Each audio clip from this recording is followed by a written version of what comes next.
Smith, and tonight we have Robert Kryder on, who is a treasure hunter and I want to say a man of mystery.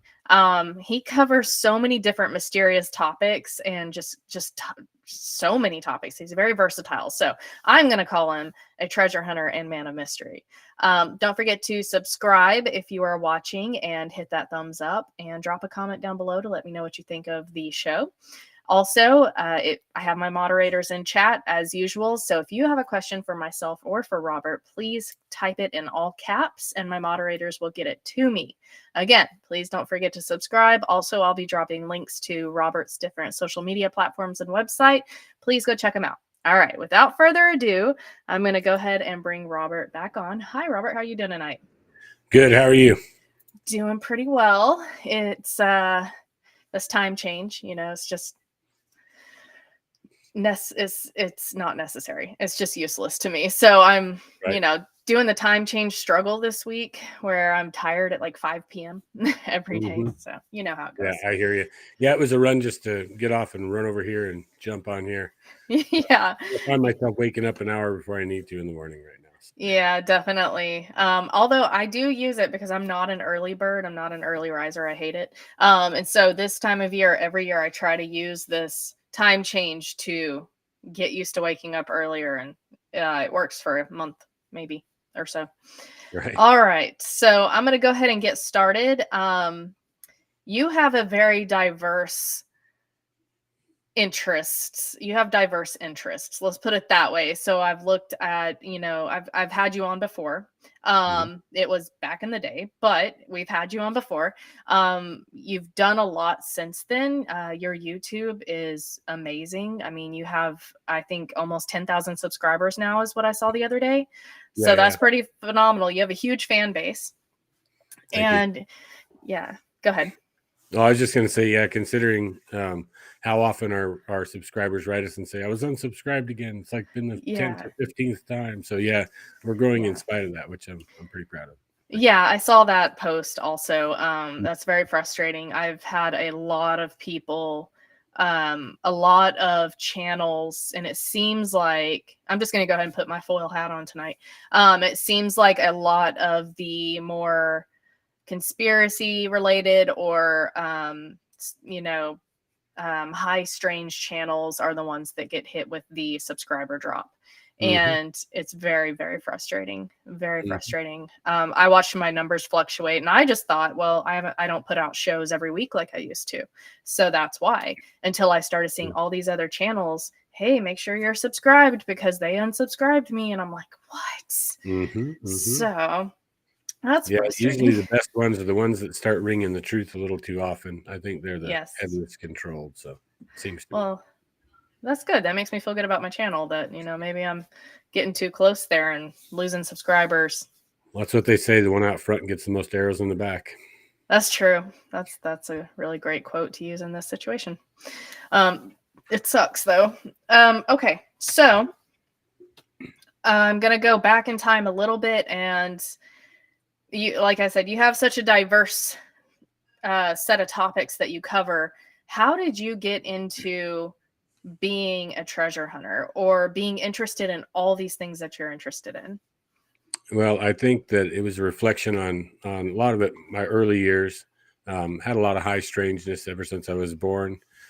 And then the family, we homesteaded a lot of New Mexico, thousands of acres at one time, very early on. And there was just a lot of odd stuff in the mix the entire time. So I was hearing stories and things like that. And of course, then I witnessed a lot of odd things as a real young child, some UFOs and things. And then we used to go up into Upper Canada when I was like 4 and 5, and real remote lakes that normally you had to get a float plane to get into. And so, I've heard tree falls up there, and we heard the stories, and I still have a carved Bigfoot head from like when I was like 2 and we were up there, it was like 1967 or something.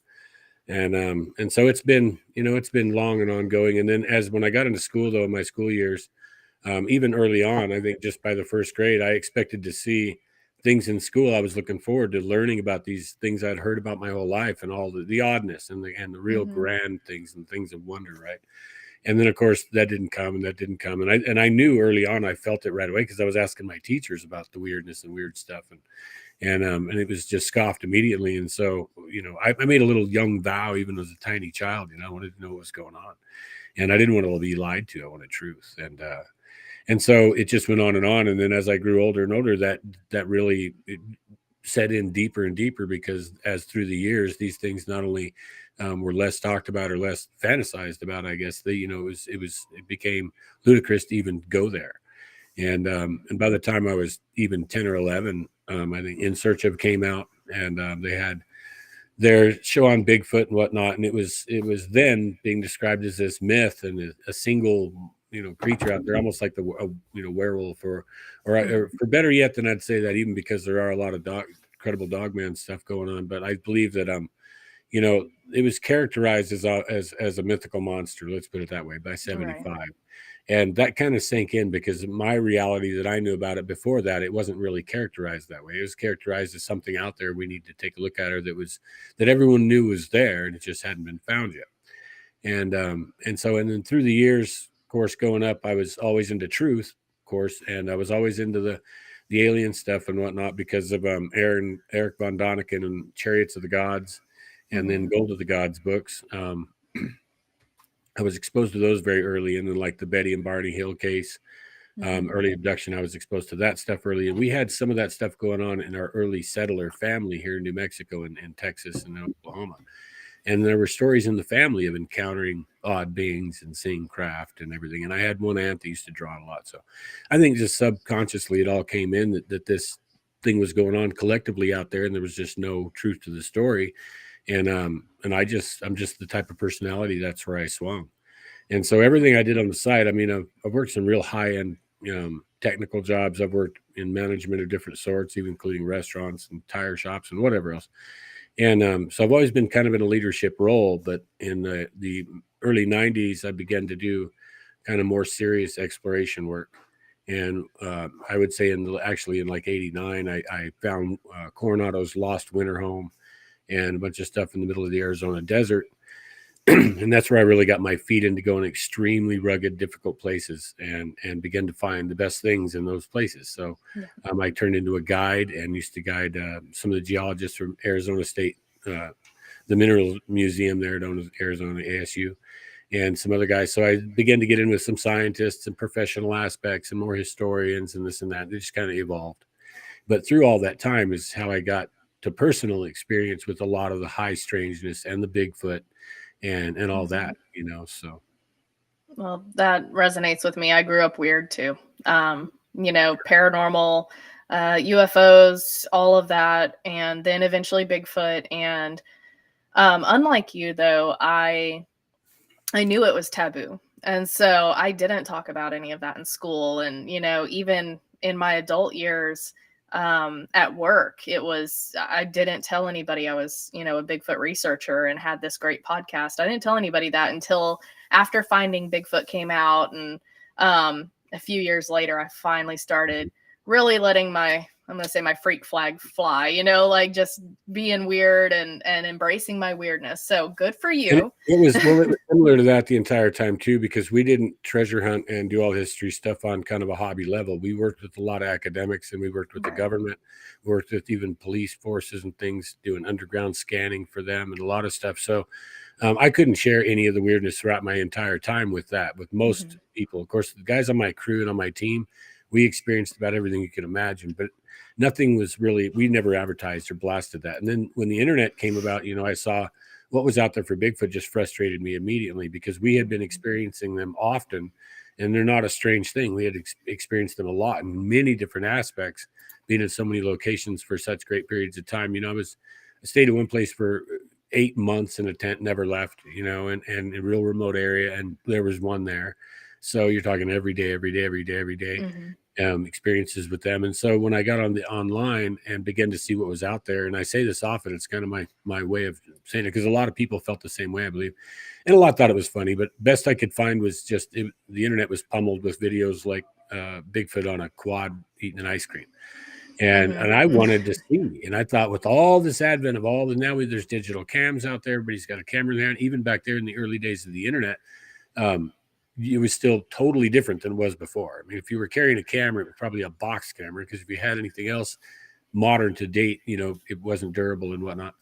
So with that, I thought, wow, we'd really see, by the time I hit YouTube, I thought, wow, we'd really see all this wild stuff, and there just wasn't. And so at that time, we were actually just kind of coincidentally involved with Bigfoot activity, new in an area, and it was happening locally at the house we rented.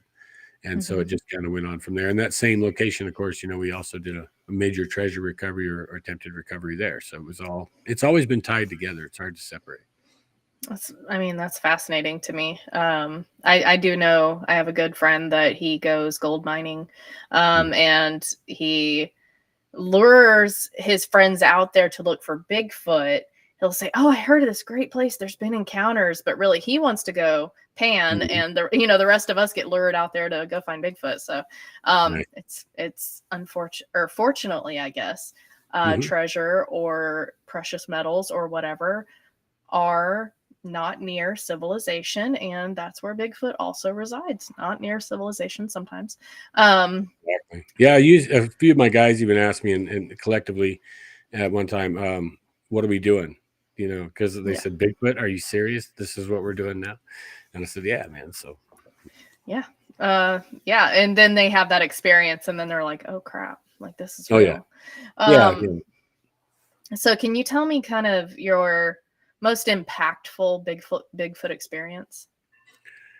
Waking the Giant. That's a situation, I call it, and it's a video and stuff, but not just a title. It's just what I regard the situation. So I woke up a very, very large male in the early afternoon. Might have been before 12. It was somewhere in that, though. And I apparently woke it up because I got within 57 feet of it with no obstruction except what it was laying beneath, which was some overhanging branches of Russian olive trees. And that one, I think, because I was alone, we'd already seen his prints the day before. We've been listening to him and vicariously getting to know him, but never saw a sign of him for like 6 years. And out of hundreds of trips and down there and everything, but everybody else in the unit we did. And then, to go in there alone the next day, just trying to find a good print from the day before that I could cast, and then ran into him. That was probably the worst. At that distance, you'd think that's 57 feet. That's quite a ways away. Trust me, it's not far enough. Not with one that size. So, and he left 23-inch prints, and I was photographing the prints while he was still breaking things. So it was and I stayed in there for about an hour and 45 minutes, and he had one or two other smaller subjects. I mean, he was absolutely monstrous. Matter of fact, when he first rolled over and got up, because he was laying horizontal, and I just saw a huge dark patch, just a big dark section. I thought it was maybe flood debris or something like that. And he rolled over, but he did so in such an explosive manner when I spooked him and he became aware of my presence, that it really just about put me in shock. And I say the only way I can explain it is my bottom half tried to run, and my torso and mind were doing everything they could to keep my legs there. And then I literally had to look and see if I was urinating myself, and because it was really that big and that bad. I mean, it's like mass way beyond a Brahma bull or horse or something like that, way beyond that, and 3 times faster than you've ever seen one move. It was like explosiveness of a big reptile, like crocodile or something. It's just horrendous. What did you get a good look at the face? Did you get any eye contact, or was it just movement and exactly what it was? But no, I saw the whole shape go from horizontal to he didn't have anything behind him dark. He was the only dark thing under there. And so and it wasn't, it was close. So I saw his entire mass go from horizontal up to on quad on all fours. And on all fours he was about 6 foot tall. So, and he just barely fit in the cavity beneath the foliage. And the foliage wasn't that dense. So I could see the entire form. It just had some brighter leaves in the sunlight in front of him. And then he went sideways into a little heavier brush, but he didn't leave that spot. And not until I actually looked sideways at one, started to walk to my left, and I panned the camera over there, and it wasn't near as big or heavy, and it was just walking. You could tell it was biped, just being quiet walking. And so I turned my attention there. When I turned my attention back on the big one, then he bolted. And then when he Mhm. bolted, I got to see the whole, a good from here down, run through, because the leaves below that were pretty sparse. And he ran through and ran to my left. And then the other one, I guess they went around and joined back up, circled around. And Yeah. then so yeah, I got to see him pretty good there. And then when I followed him in eventually, I went where the little one was, trying to see if he was around there somewhere. I could just a glimpse. Mhm. And I really thought I would, and he ghosted me. And then so I went back around to where the big one was laying and saw the damage from him. And one of the things I saw that was most impactful was a push where he took he was on quad and he changed his direction just 90 degrees. And when he did, he broke the surface of the ground out. And where we live, there's no like loam and roots and stuff in most of the ground. It's just really hard packed red earth. Mhm. And you can kick it as hard as you want. You can't dent it. It's hard. Yeah. Yeah, if you dig it with a claw hammer, it's still hard. It's that hard. And he broke out a section and displaced a section of crust, that was probably 8 to 10 or 12 inches wide. And then his heel dug down through that. And then it did it probably dug in 6 inches or more altogether. And then, but the heel was real apparent. It was 6 inches wide at the heel. But that was so impactful because horses and cattle and stuff can go all over that country and they scuff it. Mhm. They don't ever break it out. And he just literally just smashed the crust of the ground out. And then a few minutes after that, I was around back there with him and he was breaking stuff. And I raised my arm up at the camera as high as I could above the foliage there. And in the video, you can see he raises up and looks at the camera, but he only exposes as little as he can. Mhm. And so you get the top of the head and the eyes and the nose but it is what it is with the camera of the day. So, it's still Yeah. supposed to be 1080i zoom camera or whatever, but still not as Right. good as it should have been. And then I did poke my SLR up and get a shot of the other subject, but he's back behind a lot of stuff too. He's clear, but he's back behind quite a bit of foliage. Yeah. They know exactly how to look at you and where to go to not be fully Expose himself. Huh? There you go. I was gonna say photographable because Yeah. words. I'm telling you, time change. My brain stops working. Just invent them as you go. We're good. Oh yeah, I'm very good at that. I make up words all the time. So there was a question from the chat, and I had the same question. Was there any odor or musk that he gave off being that close, or did you smell anything before or after that? No, not at all. But it's not uncommon where we're at. We have rain and all that, but we just don't have enough humidity, I think, for that really condition to exist. It's like people the same way. It's just in a lot of places you go, it's like, and people are very, odoriferous, and and they just not here. Now we have smelled them before, but it's been real close proximity and just really having air movement, so downwind in real close proximity. But they don't usually ever get downwind of you if they're conscious and doing their thing. Yeah. But no, not that encounter. I certainly did. And we have smelled them before, but not that one. I didn't know. Okay. When Squatch and Holler wants to know, when he was on all fours, did the whole foot touch the ground or just the ball, or were you able to see that? Well, when he was quad, he was just touching basically the great toe, the next toe, maybe the next two toes, and the ball, which would be the back of the first metatarsal there. That's all he was really contacting the ground when he was on all fours. Then, because you didn't have full printing, you had a lot of press marks, from fingertips and the side of the hand, and which wasn't doing a whole lot, and in that material. And then, but when he planted, he just contacted the full heel and about from the pinky bone, the pinky toe, that bone below, it's called the fifth metatarsal. So about that, almost that whole fifth metatarsal and the entire heel when he turned and went back that direction, or turned back to his right. So that's all that pressed in. Yeah. Now, when he put his foot down and I got the 23-inch print, he had gone bipedal. Right. Put a lot more weight down, and he left two really good prints, and those are full on. Yeah. So I've always had a theory that usually when you have a sighting or a multiple subject sighting, it's a distraction. Not always, of course, Sure. but like in this situation, did you feel like this one over here was causing a distraction so that one could get away? Not necessarily, no, because it was all reactive. Everything was reactive. So they didn't know I was there until I brushed the big one. And I guess I had already encountered where they had taken a deer, and so I knew there was recent activity, and I knew it could be the big ones still in there. But I said, and a couple others, but I mainly it was in there a lot with that group. So, and I was able to get with them quite a bit, without them knowing I had come in yet. If I'm all by myself and I'm not speaking or anything the entire time, and I'm just moving slow and I sometimes would actually run into the group. So, but this was different because I guess I made a noise or whatever I did. I was already close enough in, and then they're not in a big zone of real heavy cover at all. Matter of fact, there was nothing in between the little dirt pile I was standing on and it. So everything from that point forward was fully reactive. But when I was on the other side of all the brush and trees, there was actually a big dirt bank behind me, so I didn't have anywhere to go when I went through there to where they had gone. And but they circled right back to either one or two. It sounded like two. And the next day we said we found sign from three. That's why I said, but I don't know who all was there that day. But there was at least two, and it had flanked right back around where I came through. And it was kind of making passes. And I think it was just getting looks at me. And we're real familiar with who that subject was because the next day, of course, we tracked all that.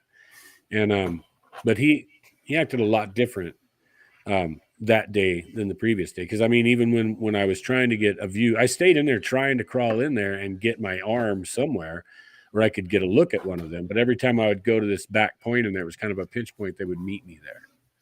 And or one of them would. And I didn't know if it was the big one or little one. And the next day, of course, found out it was the smaller one, which is still really big. He's got like a 15-inch foot. He's really big. So he's like 7 feet or something. But instead of moving away from me when we'd get to that spot, instead of doing this cat and mouse thing at the edge there, I would hear him come around to meet me there. And it just got to be too boisterous. So they weren't really, everyone knew where everybody was because they were being loud and breaking huge crap, but they were all together right there. So, but I have experienced that. I teach all my teams that if you hear a twig snap, somebody's going to look 180 degrees of the twig snap because that's generally they need to get a look at you. They feel insecure if they can't, whatever. They need to assess somebody's going to peek, and we found that's how they pull it off. Yeah, I've also said that. I've had things thrown at me. Like if I'm looking on thermal, I've had things on the ground or in a tree looking at me, and a rock will be thrown near me or a twig will snap behind me, and I'll look away, of course, and look back, and it's gone. So I think they are masters of distraction. Have you ever felt threatened in the woods? Like it just got to be too uncomfortable, or you were besides him startling him and having to check and see if you wet your pants, because right, that's pretty bad, right? You'd think that would answer that question, but there's been other times. Well, even that day at the end, what really ended everything, it was becoming, late enough in the day, I didn't want to be there anymore. And by the time, like, he grunted at me, at one point, and it was a grunt that I've just had enough of you. And I absolutely left. I didn't stay there anymore. So, but no, during when we did the University of New Mexico field study for them, I got in amongst the group, and it was pretty friendly. Everything was pretty cool. Everybody's real close proximity, and then there was just one juvenile actually that was the scary part because he was moving a lot and nervous and on quad, going back in and out of the roadway in the moonlight. And eventually he come up and threw a rock at us. And it could have killed somebody. It threw it that hard. It was just like sidearm, like a baseball. And it was like a 1.5 pound rock. So, and it just missed my buddy Junebug. He's a little Navajo, and he's good in the field and everything. And he just instinctually, I guess, when it had come up, one time he tries to pull his knife and I push it back into his sheath on the video, tell him don't do that. And then it kept but when he got nervous and kind of raised up, and when he did, it just went right under him and then hit me. And if it had hit him in the shoulder, busted his arm. If it had hit him in the head, we'd probably been airlifting him out of there. So, that was pretty intimidating. I mean, and the rock hit me. I actually caught it right there in my almost my stomach, and I was real lucky it didn't hurt me worse. And I grabbed it and I kind of got jerked off. I told him I could throw this rock back at you and it'll hurt too, blah, blah, blah. But then eyeshine comes out on the camera. We watched 3 big dark shapes come out on the road and come at us. And we're still half laughing out of the excitement backing up, it was pretty turn on, and Yeah. so, but it was intimidating because they came out and they didn't take that as a joke. When I stood up, it was like, don't even act like that, little boy. So Yeah. Yeah. There's that's the thing is like I always tell people, because they're like, oh, they were rock throwing and it was so scary, and I'm like, if they wanted to hit you, they would, they could. mhm. It's not like they're a bunch of No, 5-year-old girls out there throwing baseballs like this. They could hit you if they they wanted hit to. They're whatever they trying to want. scare you off. Yeah. Yeah, matter So of fact, and really and that one was a young one. It wasn't near as big as the others that were there. And it's just, and no, it's almost like they're allowed to do whatever the heck they want, which I thought was kind of wrong. yeah. Because we're all doing good here, we're all jiving. Anybody could Yeah. leave if they want to. Nobody's leaving, and the little kid comes out and throws a rock, right? So Yeah. Yeah, well, they're kind of honestly the apex predator, so they yeah, and that can was really just do what they want. he was on all fours and chucked that, and it's still Yeah. his eyes on all fours, even all spread out sideways, like 3 feet off the ground. So he's still Yeah. pretty good size. But I couldn't Yeah. believe the force Yeah. or the speed at which it came in. A human's just not. You got to have a little more throw than that to do that. I mean, it was just like that. And Yeah. It's the musculature of these creatures. They honest to God have muscles in places we don't, to be able to move as quick as oh they do. It's preternatural. yeah, It's just it's not it's it's like a not giant. You think that things change when they scale up. That's why I said when the big one flipped over, it literally almost put me in shock because your brain can't. It just doesn't contemplate mass accelerating that fast. Of yeah. course, and the sound of it.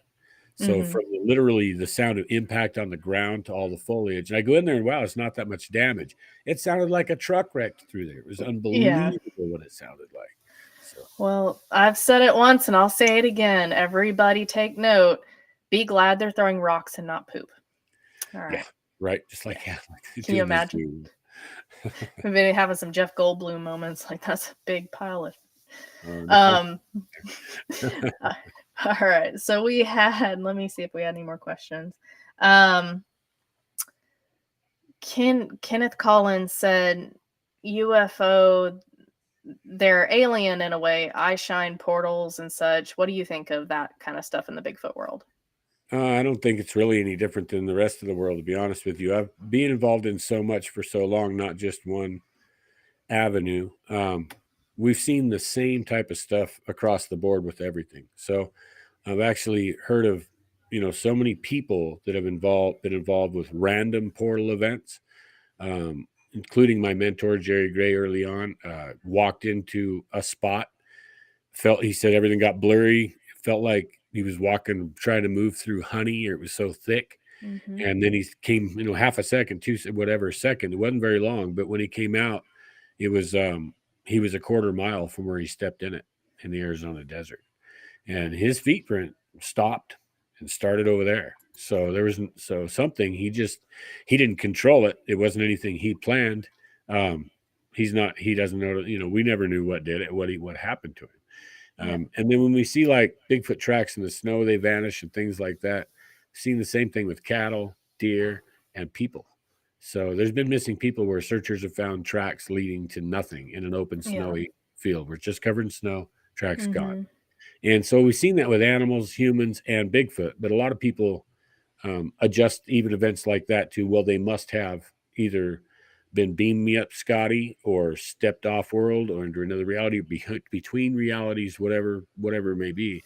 And I don't necessarily go there because I don't necessarily believe that the people that has occurred to were part of that, or the event, Right. or the deer, or the cattle were part of that event. I think that um, they and the Bigfoot are all victims of the same, uh, whatever it is that's doing it. Phenomena. Whether it be the Yeah. same culprit, the same whatever, but the same phenomena that's occurring. I think that they're right along with us as victims of that as well. I don't necessarily make that attachment verbatim. And then, a lot of people have taken when it's said by the native cultures, you walk in two worlds, but the native cultures knew of the physical world and the spirit world, and we're Mm-hmm. well aware of that. In the spirit world, we're already a part of that world, where that's a part of who we are as well. Mm-hmm. And what is it when a person astral travels, let's say? Are they walking in two worlds? They are. They're walking in the physical realm. They're walking in the other realm. Now, we've astral traveling and remote viewing and all that has been completely scientifically 100% proven. Mm-hmm. There's something there, and some really wild experiments with the astral traveling stuff to prove Mm-hmm. Yeah. and I believe, and I've also seen where the manifestation of human energy has shown up during those experiments as a sphere, as a foggy sphere of light. And I can't help but wonder that at the same time, when we see orbs and associate Mm-hmm. orbs with Bigfoot, well, maybe that's the family walking in two worlds with whoever the sentinel is or whoever that's going to go out and take a look at you. That's a scary thing to them. That's almost like going Yeah. to war. So you can imagine that they would want to be accompanied by their loved ones, and maybe that's what we're witnessing. Is the orbs are the accompanying energy of the other in the group, astro traveling with them. You're right. Because you can have 5 orbs hanging around a Mm-hmm. Bigfoot in the woods, and it's like, what is all this? Or one, or it's, and so we've been to tie them together in strange ways. But I think if we just step back a little bit, and I think there's a simpler view. I think Mm-hmm. walking in two worlds is astro traveling, and I think they can do it at will. I think if they want to come visit your camp, when they do this, we all feel the same way. I believe that they know we're there when we're there, right? Mm-hmm. Well, I've known my native buds and cowboys and stuff that could do the same thing. They'd know when people were coming. We'd live 2 or 3, 4 hours out in places, and they would know someone was coming 45 minutes before they'd show up. You've seen a dog going crazy before the master's coming home, not even at a normal time. And, Right. and those the people say, well, they hear their car. And they do this when they're in the suburbs in LA. The car's stolen off Mm-hmm. the freeway, and there's a million cars around it. Yeah. They're not hearing that. So I think that that's what it really is. I think that before we step off into too big of a realm, I think that taking the simple view, and I think knowing that these things really are real, they're not paranormal to me. They're part of the normal reality of living species, and I think that they're experiencing and part of that same thing. So Okay. I think that's a great answer. They're subject to the same paranormal um, phenomena that we are, yeah, and I mean, basically. people have literally transported from one place to another, and that's been recorded. So a preacher in Russia preached 2,000 miles away, went 2,000 miles away to preach every single day, and he was documented in both locations every day. Mm-hmm. And it's just one of those things. I mean, lab animals have disappeared from containers, even things as simple as salamanders, not like something that PETA is in there rescuing or anything like that. Literally, just you've got a Tupperware tub with a salamander in it, and then he's gone. It's like, and you're in a lab. I mean, it didn't go away. So there's Right. things like that have occurred. So who knows? I'm gonna lose subscribers after this show, not because they don't like the topic, but because we probably got too close to the truth at one point. I can feel Well, it. it doesn't really degrade anything else. I mean, No. everything has to fit. So if you have a single reason for an event that we've entertained and we may have even completely become loyal to that, if it is, it will neatly fit into the puzzle. It won't have to be force fit into a puzzle. Right. And so if you then need to make other things that don't easily fit to justify the one thing, well, then you might still be on track, but it might be a little off. So Right. I tend to do things that fit, and I know, like I said, I've had experience with everything from aliens to UFOs. I mean, physically aliens within close proximity and things like this for decades, and only a couple times, but it's gone on. And it's, for one, it's not as flamboyant as anyone would want to describe, and two, it's as matter of fact as anything you can imagine, right? And it tends to be everything we experience really in reality tends to be that way. Right. It's not fanciful when it's standing there. It's very real, and it seems to be as just as much a part of the real world, even ghosts, as anything else. It's like they still have limitation, and you can tell that there's still limits and boundaries, and we all are living in this realm, all kind of moving through it and fighting to do what we're doing. And so I experience that with all of it, I guess. And I don't mean to, scoff at anybody's belief systems whatsoever. I just try to bring what we've seen through observation with the simplest answer. So No, I agree. Keep it simple, stupid, right? yeah, exactly. We had another question from Greg. He said, "Hey guys, have either one of you ever heard of a confirmed Sasquatch hospitalization that you can personally confirm? Thank you." I'm assuming, you know what they say about that, but I'm assuming he means that someone was hospitalized due to a Sasquatch encounter. or potentially an injured Sasquatch coming up somewhere and ended up in a hospital. Yeah, Um, you know. Now I have heard rumors of that second thing, so I've heard, but I'm not nothing in detail whatsoever, but about hospital or some medical facility being used to treat an injured subject. And then the only thing close to that that I've ever heard of from a reputable source was about a young Bigfoot, very young, being literally dropped off at these old people's place way up in the mountains, being set on the porch, and the female leaving and not coming back. And they called Department of that in their region. The people to call was Department of Natural Resources, and they did that, and they came out and removed and picked it up and took it away. So Hmm. that's the closest I've ever heard to anything like that. On the flip side, and Lori could probably help me out with this because I was very young, but there used to be a gentleman that would join in the Bigfoot chat room on Pal Talk, and his name was Dallas. I don't remember his last name, but he allegedly had been attacked by a Bigfoot. And the Bigfoot basically had slammed him into a tree, and he had head trauma from it.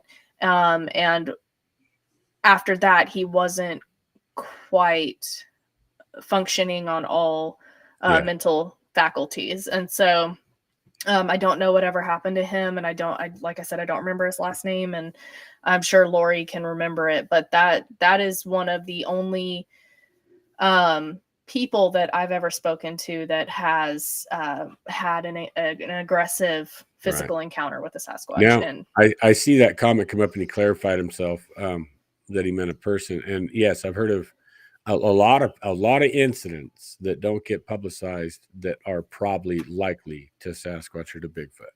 But yeah. I've heard a couple that I know were directly related. And one was a woman was put in the hospital on a parking lot who got hit by a basketball sized rock in the head at a trailhead. And it wasn't near Goodness. anywhere it could roll off the mountain or anything like that. It was out across the road, blah, blah, blah, down in the parking lot. And she had just get in her car in the evening, took a rock to the side of the head, and she went into intensive care. And then another one was when we were in our area we call the kill zone of all things. We were in there in wintertime trying to access this area, this site that's in there. And we found a blood trail coming out where somebody had been really wounded bad. And by the fluid they were dripping, it looked like potentially a head wound or maybe abdomen, but they put out too much fluid. And so we actually had tracked them for a couple miles. And eventually they were either inaccessible between that point to where we could get to them because it was already nighttime, or they had made it. And so we had to go even backtrack those couple miles at night. And we're at 10,000 foot elevation. There's 3 feet of snow. It was frozen. Luckily, all the snow was frozen because we actually took mountain bikes in there, and we had dropped bikes and we found their trail. So we had to go back and do this big, huge loop. And when we got back down, we reported it, and like the Rangers didn't even want anything to do about it. But I guess what had happened was that I found it from someone else that they airlifted those people off the mountain about 1 a.m. in the morning. Oh my And gosh. and they were in an area where we would expect that type of thing to happen. I mean, that trail, 30 people in a year has gone missing off that trail. So Well, really, I have to say, with my children being who they are, we've had many medical emergency in the woods. So I always think, oh, I'm like, whoever it is must be like my child. right. We had to get him to the ER this summer, actually twice. He had a facial trauma at the skate park, but then less than a month later, he was jumping from one boulder to the other, missed the second boulder and fell backwards, busted his head open to the skull. And I had to basically hold his head the whole way to the hospital. It was utterly terrifying. And so when I think of that situation of somebody coming out covered in blood, I'm like, oh, they must be like my child. And Right. you know, Right. no sense of self-preservation, all out or get out. You know how it goes. Yeah. Yeah. This was pretty concerning. There was a man and a woman apparently, and you could tell when he would take breaks and things what was going on. And yeah, it didn't look good. Really didn't look good. Yeah. Okay, so I'm going to go ahead and ask you my standard question a little bit early, because I think your answer will take us into what I've been waiting to ask. What do you think is keeping us from getting this mystery solved officially? The media. The media. Yeah. Okay. I mean, it's being done. And the format and the expression, there's also a concerted effort to keep things just off of focus and or to lead them as far astray as you can get them. Right. There's two little ways of doing this that are outside the straight and narrow, and those are both happening. And then of course there's no resource to tell people. The work's been done, and it's being done all the time, and it's prolific. You can prove the case anywhere. We almost ended up in court with it, and we would have probably got that pulled off. And then of course they dropped everything, and big charges. Fraud by executive director of the University of New Mexico Gallup for conducting the study we did. And there was a big pro that was instrumental in misplacing all the DNA and physical evidence gained during the study, and so they immediately attacked him for fraud, and were charging him with fraud, so taxpayer fraud. Yeah. And, which was going to be pretty damn big charges and things. And so, and we were actually kind of looking forward to it because I still had a bunch of the physical evidence and the entire year-long study data to go with it, and we were going to present all that in court. Because the whole charge was it was fraud. There was nothing gleaned. It was a mythical creature. So then the answer would have been, is it mythical or not? So right, which would have been great. We were like, good, let's do it. And then they dropped all the charges. So, it's hard. It's really hard to go and push through. It just, everyone can think all kind of conspiratorial thoughts, and they're probably right on some of them. But really, it just stems down to a couple aspects of why we're not hearing it and why it's so tough. And that is, for one, the accountability and liability of all the agencies throughout all the decades that have told you it's not out there, confidently told you it's full of crap. So we're either going to place them in one of two brackets if they ever do admit it, or if we ever catch them and make them. And that's going to be, it's going to be incompetency or dishonesty. They either lied about it or they didn't know. And with their resources that they have, if they didn't know, they were incompetent. So at best. I feel like they kind of did that with aliens, though. They said it's not real, it's not real, it's not real, and then they came out and said it was real, and they used the media to groom us. UFO sighting, and then all of a sudden it's real, and they used the media to come out with it. And it's funny even how they did that, because a year before this come out thing, the Pentagon said, yeah, we have materials that were not metamaterials that were not made on this earth. Well, that was like a year before they supposedly came out, and that was a public release of information. But nobody put two and two together. If they had materials not made on this earth, well, they weren't made by us, and how'd you get them? It's like, well, that was the admission back then, but I guess nobody noticed. So then they needed a big whistleblower to actually spell it out for the people. Here's what we're telling. Yeah, I know. And even when this comes out, when it does, it's going to be, well, we knew all the time, but professionally, we hadn't done this, we hadn't done that. So it's not, we don't think, and it'll be a save face moment. It's just going to be a big one. And the other aspects to that, there's economic aspects to that too. It's not just the liability and culpability or anything like that. It's just, there's impacts across the board, whether it's socioeconomic or religious or whatever it is, that just make waves. And when you make waves, people aren't calm and productive. People tend to ride that wave, and that's not good for anybody. It's like, they're not as easily manipulated the next time you want to not come out with something. It's not good for credit agencies. It's not good for anybody else. Well said. Very well said and well answered, I will say. I tell people all the time, because they're like, do you think it's going to take a body? And I'm like, no, I think it's going to take the government letting a body be shown. Yeah. I think there have been plenty of bodies. Do I think that they have been allowed to be shown on the media or to anybody? Have they been suppressed? Yes. So yeah, absolutely. Yeah. Who wants to open that can of worms? Remember, all the people are agency isn't an agency. It's nothing. It's not a big monster with a bunch of tendrils. It's just people. And it's just this guy and this guy and this guy who just want to go home and don't upset my day. I'm not about to get tied up in all that, each individually. So who wants to go there? None of them. Yeah. Yeah.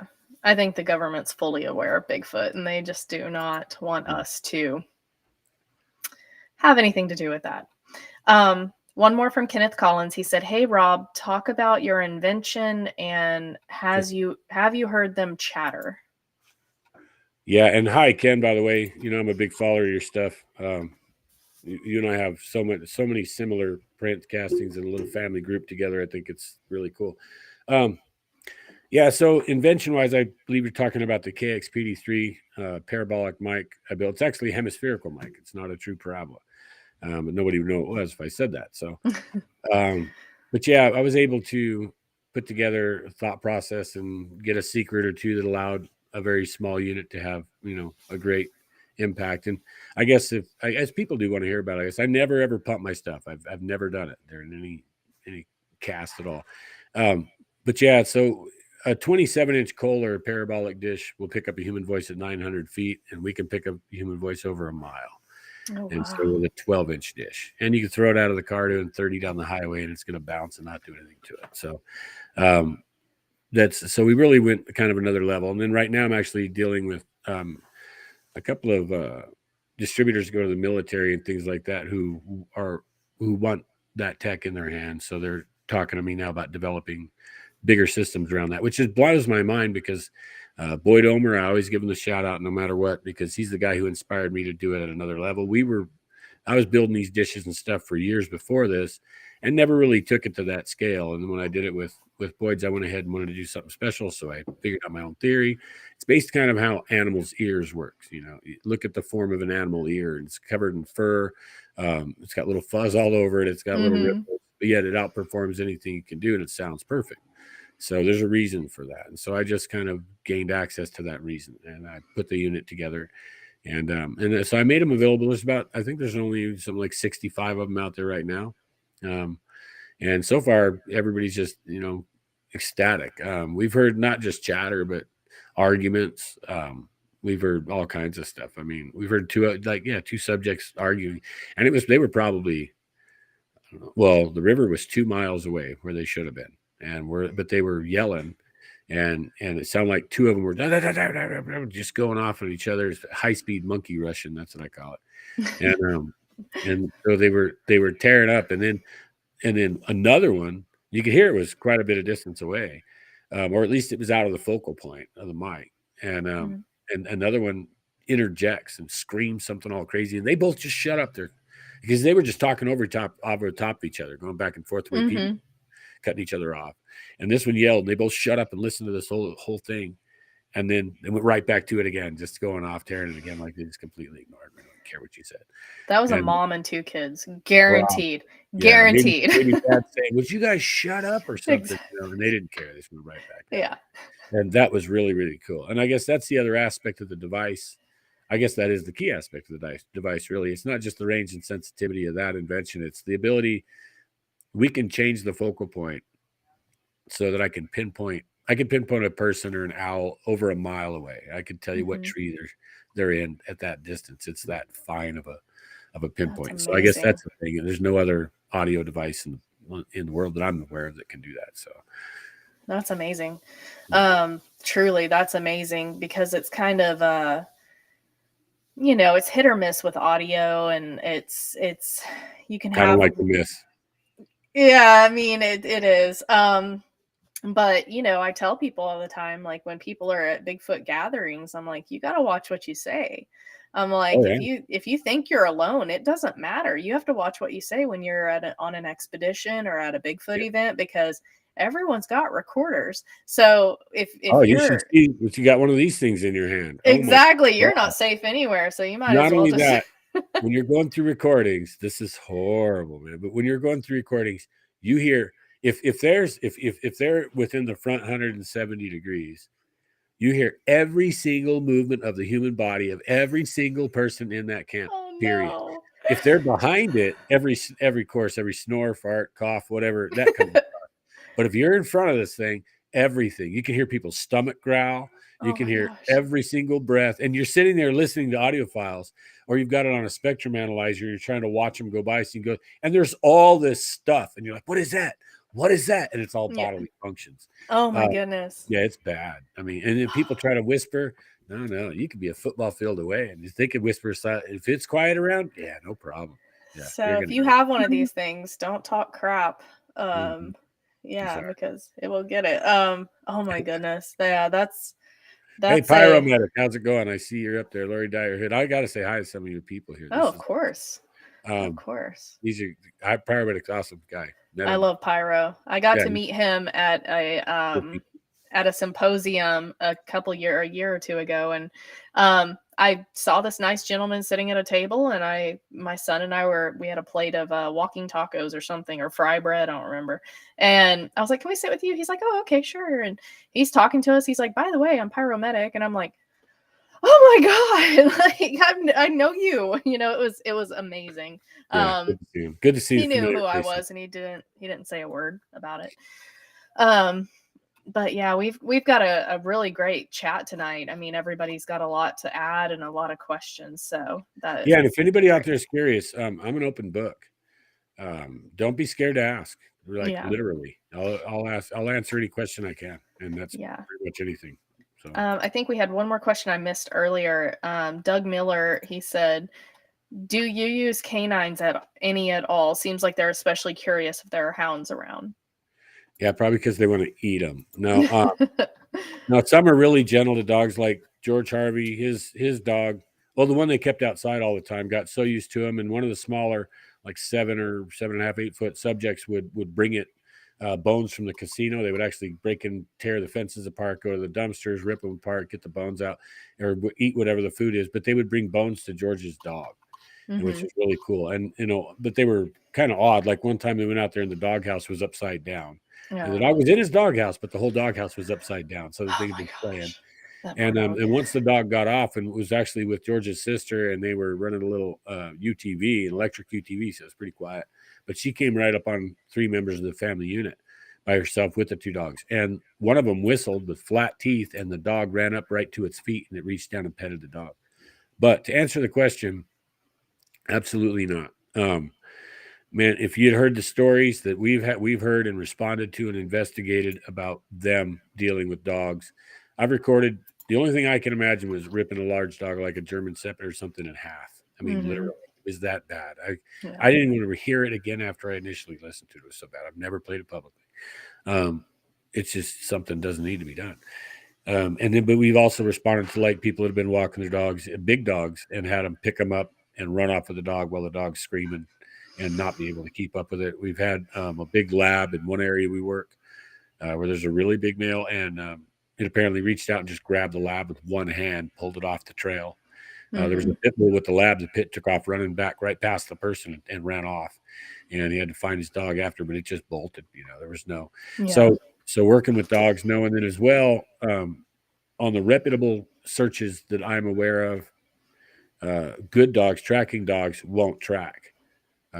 They pick up a scent, they stop. They're not stupid. They're not Yeah. going there. They're not going to go anywhere after that thing at all. And it's ruined dogs. So my buddy's Akita, they took into an area. Actually, it's the same area that lab was grabbed, but during daylight, he had his Akita up there on the mountain, and the god dog goes hiking in the hills with him all the time. And it smelled something locked up, got under their feet, and it wouldn't walk. They had to carry an Akita down off the mountain. It would walk after a while, and all it wanted to do is leave.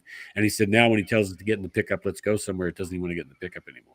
Yeah. So basically ruined him just smelling it. So Man, that's terrifying. Every time I go out, on expedition and my dogs are with me, I don't really take them hiking on if it's a full Bigfoot weekend, but if I'm camping and just day hiking, I make sure to stop and pet them a lot and, kind of give across the vibe. This is a pet, it's not food. right. Also, I have very non-threatening dogs, and I think that comes into it Yeah, also. that could help. I mean, you got a little fluffy bunny dog like I do. I think Bigfoot's like, that's not even What worth it. I know this big male was taken out when we record him coming in and out. They had apparently had an infant, and he was coming in and out of this river system from the high mountains down this lower river system. We would record his progression all the time. The same one I got his footprint and woke up, and yeah, part of that was dealing with the dog once we heard, but we had a lot of reports on this basically his path that he used to go up and down, or this canyon. The people that lived along there were losing dogs, and what we realized after a while, it was all the barkers. Hmm. Everything that would alert to his presence as he's traveling through, I think that would just piss him off over and over. Yeah, And he would just eventually go take out the barkers so he could cruise and not have anybody alert to his presence. I could see that. I could see that. Um, I did have a question earlier from Lori. She wanted to know how much the mic was, or if you just want to mention where you can purchase that. And I'm in a little bit of a stall in between acquiring some components. I want to change from the manufacturers in China that I've got on the handles to America, and so we're in a little stall. You can get them at KryderExploration.com. The full kit is $640. That comes with a preamp, a mic. It's a 2-channel preamp and mixer, and a microphone and all that to goes with it. So, and it's also, they come with another mount that you can put a GoPro on, or a lot of people run thermal on top of the dish. So, your sound is what alerts you to a subject, and then your camera, your thermal's on board, so you can know where to point, whatnot. Right. But yeah, they're $640, and they're available at our website at KryderExploration.com. And like I said, if anyone does go over there and order one up, we're having a little stall. Probably take a couple of weeks or something to get things together. And a lot of that's because we're about to step them up for use outside the domestic market. And so, they're just basically going to be revamped a little and made better here pretty quick. So. Awesome. I mean, I think it sounds like a pretty good deal for what you're getting. Yeah, and there's, it took 3 years to basically engineer and get them to the point they're at right now. And it's all most of that is in build. There's not a lot of profit to really pull off, in a sense. You'd think that not, but we have an aerospace company cut the frames and retainers and stuff out of aerospace materials and blah blah blah blah. So, it's a little off the top. Yeah. Well, I know that she's been doing this for over 20 years. And so audio is where it's at for her. That's how she started. That's what she's into most. All these fancy new things come out, thermals and all of that. But audio is just where it is in her heart. Also, she's the world's nosiest person. So I'm sure that has an added bonus for her. She's going to yell at me after the show. I can feel it. I love it. Okay. So I want to ask real quick, because we're coming up on the end of the show there. I'm sure our listeners will want to know where they can go to see all of your work and support you. Can you share where they can connect with you? Yeah, absolutely. So as I stated before, we have a website. It's KryderExploration.com. It's mainly just a list of our services. Plus we list a bunch of Merc on there as well. And we got some fossils and other things for sale. You can also buy some of our equipment, like recorders or that parabolic unit. And then we're also on YouTube, and our channel name is KX space Kryder Exploration. You can usually find us there and in other locations by just Googling Kryder Exploration or my name, Robert Kryder. We're also on Facebook and various things. We have a couple of groups. One is Kryder Exploration. Another is KX Cryptid Hominid, Bigfoot, and more. And that's pretty easy to find. And then we also, we're on Twitter and all that stuff. We just don't normally use it very much. And if you'd like to support us, we're on Patreon. Okay. Awesome. Yeah. I also put the YouTube link in the show notes to this show, so you guys can go check out his YouTube channel. He covers a lot more than just Bigfoot. He covers all kinds of things. So you guys can go get your fill of all the things that are odd and weird and well covered by Mr. Kryder here. All right. So I thank you so much for coming on tonight. Seriously, you've been amazing. You've been a font of information. I love how you answered a few different questions, because we seem to, there's a stigma around certain topics, and I think you covered them very well. And so thank you for keeping it simple, but also, very eloquent. I appreciate that. Well, I appreciate the opportunity. Nightcaller is one of my favorite places to be. I love the show. You guys are always awesome. No, I really do look forward to it. I really, really do. I know I have to say this as well real quick before we get off. I know we're crunched for time, but you're good. There's several people that want me and need me to do their broadcasts and their shows. And I want to tell everyone out there that I'll do them. We're going to get in line. I know that we've had a past history, and and Nightcallers to me is a very important opportunity, not to belittle anyone else, but we'll get there. So I appreciate it. I'm glad that you came back and that we could update everyone on one of my favorite things is because we've done over the past 10 years, we've done over 300 shows, and we have some of those people come back, and some people, they'd be like, well, we already heard from them. And I'm like, in the 10 years that, let's say, Robert Kryder's been doing this, how have his views changed from that show to now? Because to me, the mark of a good researcher or adventurer or treasure hunter is not to stay the same over decades of time. It's to grow and change and learn and Sure. experience. Hmm. And so today's show, I'm sure, is going to be vastly different from the show that we did with you prior. So I love Well, having hopefully, you. hopefully your numbers are good, man. That's what, and Of I want to course. spread info, and good numbers is the only way that occurs. So to That's me, true. everyone's looking for validation, which I guess a lot of individuals probably know I don't really care about validation, Yeah, that's true. Yeah. and fame, whatnot. And to me, it's like it's directly reflective of who's going to hear the message. We're doing the research so that people can find out the truth, and so Yeah. the more people that know about it or find out that word, the more it feels justified and worth it. Let's put it that Oh, way. absolutely. I don't push for a lot of big numbers. I don't do all that, but I do have what I feel are quality people on, and I have a platform where people can come and share their education, their information, and experiences safely without being ridiculed. This comment, I'm just going to pop this up here for you, so you can put that one on your website in big Right. quotes. You know. It's funny everybody says that too, because Brad Pitt's one I haven't heard before, so that's a novel. I'm sure you get the Indiana Jones a lot, or stuff like that, but yeah.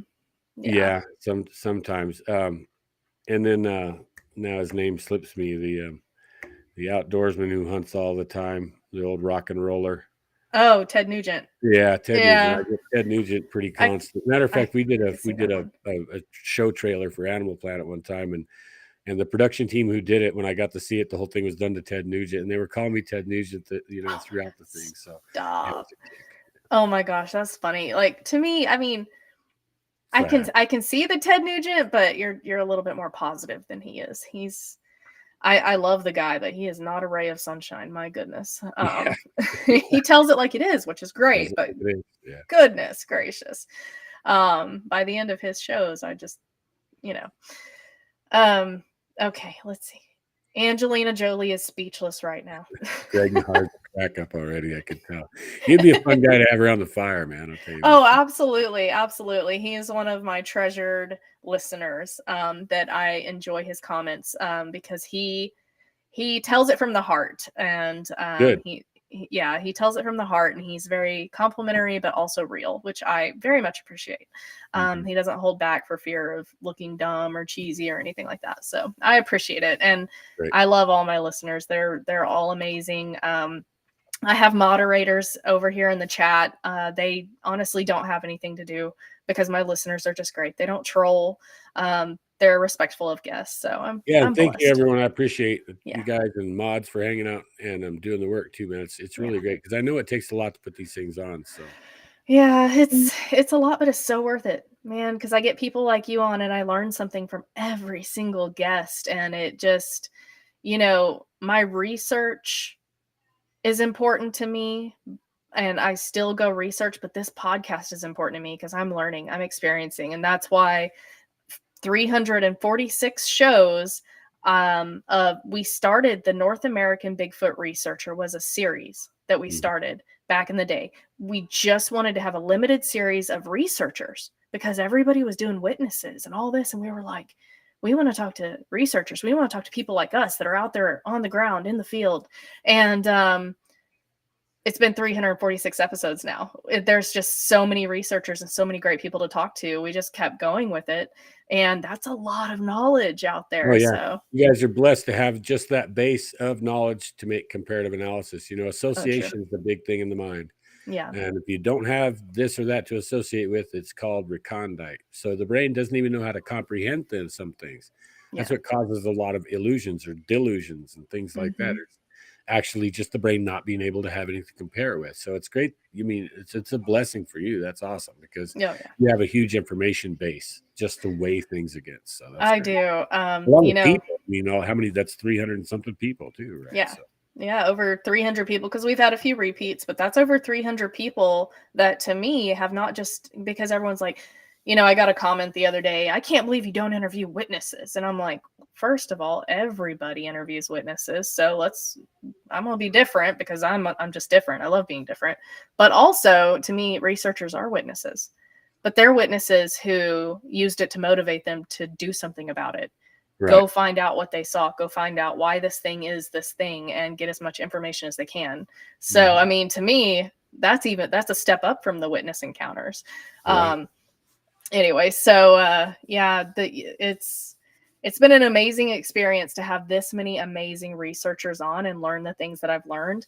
You know, I have the hardcore scientific researchers, investigators, whatever you want to call them. And then I Mhm. have the ones who are more paranormal minded, that are more woo or whatever. Sure. Last time I had Ron Moorhead on last week, and he was, you know, he's changed so much from the first time I had him on to now. He published Quantum Bigfoot. And so it's just, Mhm. I love having all these different viewpoints on it. It's amazing. It's a lot to learn from. And appeals to a lot of different people, I'll say. Oh, I know, I know. Well, it crosses a lot of boundaries, man. It This is one of does. those bridge deals, which is kind of one of the reasons we enjoyed working on it. Oh, So absolutely. doing high-end treasure recovery left a pretty bad taste a couple times. There's nothing pretty about that whole Yeah, deal usually, and it's not as glorious as what people think. And I'm I sure. kind of stepped out of that and drove toward this. Mhm. It was a refreshment to me to do it anyway, because I didn't feel like, well, what are you going to take out of me for this? You Yeah. know, you can't use me, abuse me, cheat me, steal, whatever. This is my deal. Of course, you know, I guess there's the bad apples, and we've run the top Oh, to the yeah. bottom. So Oh, yeah. Oh, yeah. that was whatever. There's some people in this community that you know, it's rough. Oh yeah, But then you find the ones, you know, the good ones. Someone earlier said, you know, Rob is one of the good guys. And to have where you're, like, you specifically, you're impacting people's lives by sharing your experiences and your education, and that's, I mean, that's a big deal. And to have honest people out there doing honest things, trying to solve this phenomena or give more information on it, you know. yeah. Oh, Well, and I enjoy doing things the hard way, and so I'm just was kind of blessed to be oh, prepped and primed to do it. So absolutely. glad I could get some answers for people who can't get it themselves. Oh, absolutely. Absolutely. Well, I sure appreciate you coming on tonight. It's been an amazing show, and I can't wait to see where you go next. And before we go off air, do you have anything coming up? Any big projects, conferences, anything like that? Yeah, there'll be a couple. There's going to be a conference next year in 2024. Okay. You know, actually two of them. We're going to do another one in Tallahena, Oklahoma, another Kiamichi Mountains Bigfoot conference. The first one we did actually worked out really, really well. We did it on Awesome. a shoestring. We didn't go over the board, but man, the people we had, it really was an amazing, informative event. And then I'm going to be doing another one in Kansas, and I don't even have the name of that one in front of me yet. It was early on I found, and I believe like they're both around in March. Or, I mean, yeah, March or May, something like that. So just Okay. keep watch, and you'll get that out there. And then Okay. yeah, we've always got something on the horn. So Yeah. and then looks like there's rumor in the air that yeah, I might be doing Phenomicon up September. So Okay. Awesome. Awesome. Yeah, there's a bunch of great conferences, I will say now. And so you guys, it sounds like right now there's those, but I've seen your name a lot on different rosters, so I'm sure that your scorecard fills up pretty quickly. So yeah, it goes round yeah. and round. That's why I say I feel kind of bad because with everything, I started working as a mechanic. Okay, again, so it's like a fallback. That or a chef is my fallback jobs, Yeah. right? Yeah. So I usually don't tell people I can cook, and I don't tell them I know how to work on cars because that's Oh, the first thing they have to do: cook for me and fix my car. yeah. Yeah. So, but it has been busy this whole summer. I barely got a chance to do a lot. I think this Saturday, and I might try to live stream some of it. I'm going to go, and potentially I'm going to go if everything works out. Go visit with the family unit that I hung so much time with Awesome. and go in there and I'll try to do that live. If I can get a signal out of there, then it can be pretty cool. So Right. visually, usually it stinks, but we've had some neat stuff happen. So, Oh, but that's anyway, awesome. to hold you too long, but thank No, you you're again. good. You're good. Thank you so much for your time tonight. And you guys go check out all of his social media, his website, everything that he mentioned, his Facebook groups where you guys can join in and ask him questions. Don't forget to subscribe, hit that like button, and